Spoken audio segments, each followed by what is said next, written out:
때 뭐 그런 거라며? නියමයි.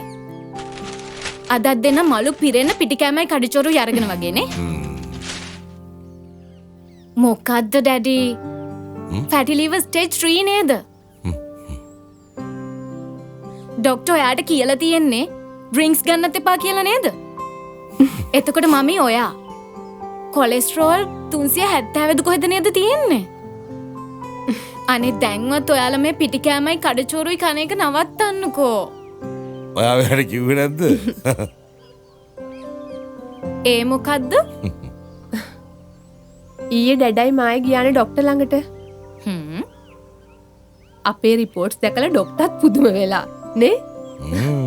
ඒ ඇයි? ස්ටේජ් 3 තිබුණ ඩැඩාගේ ලිවර් එක 100% රිකවර් වෙලා. ඒ විතරක් නෙමෙයි මගේ බෑඩ් කොලෙස්ටරෝල් මට්ටමත් නෝමල් වෙලා නේ? දන්නවද මොකද කියලා? පහුගිය මාස 3ේම අපි මේක පාවිච්චි කරානේ. මේ නේචරිස්ටා හීන්බෝවිටිය එක නේද? හරි ඉතින් දැන් ඔයාලට හොඳයි නම් ඇයි ආයෝ කරගෙන ආවේ? මේකනේ පුතේ අපේ ලයිෆ් ස්ටයිල් එකයි වයසයි එක්ක මේ ලෙඩේ ආයෙන්න පුළුවන්. ඒක නිසා අපි සතියට දෙපාරක් මේක බොනවා. එතකොට ආයෙ ලෙඩ එන්නේ නැහැ නේ? ඉතින් ඔයාලා කනේවමනේ මමත් කන්නේ. ඒකනේ පුතේ දෙකක් ගෙනාවේ.